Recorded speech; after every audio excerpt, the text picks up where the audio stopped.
open? Okay. Yeah, it's open. Verified. I'm moving outside. Welcome to the first episode of Psychedelic Music Chef. I am your host, Spiral Man.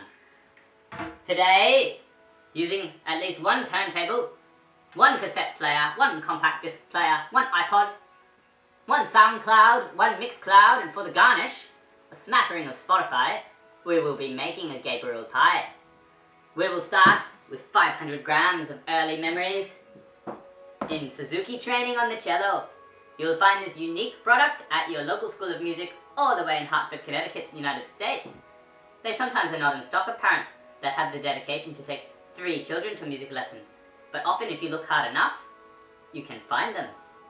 Next, we have to add 2 bunches of non-resistance and a dash of a mother's tenacity to make sure the practicing gets done.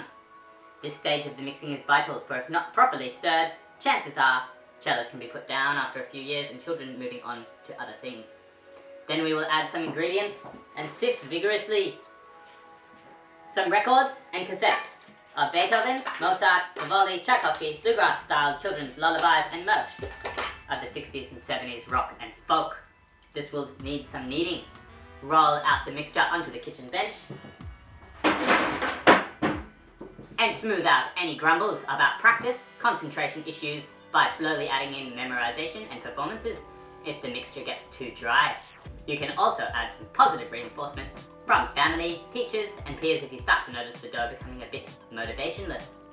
Next, we will gather the dough and the family, and we will move them to the other side of the world, to Melbourne, Australia. Now, this transition is a dangerous step, coupled with growing into the teenage years, often finds the dough becoming flaky and the rate of progress becomes difficult to sustain.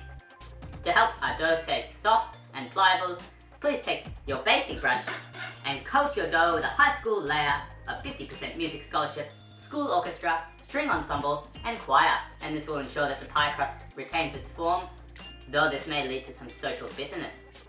Take the dough, leave to the side, and cover with a handful of the first CDs you've had, including the Backstreet Boys, Chariots of Fire, Offspring, Americana, all of the Beatles, and System of a Down. Now we can start working on our pie fillings. Please take one good friend from school to teach Jeff Buckley's Hallelujah on guitar and add it to your mixing bowl. Finally chop a relationship with the guitar and add in a few pinches of chords and lyrics, all that cannot be remembered, except for the House of the Rising Sun by the Animals, as you will start to see your sauce thicken. Throw in 2 brothers that have started to get heavily into smoking marijuana and going to psychedelic festivals to add in the flavors of trance, dub, reggae, glitch, and all of the many forms of electronics you'll find down aisle 13 at your local Rainbow Serpent.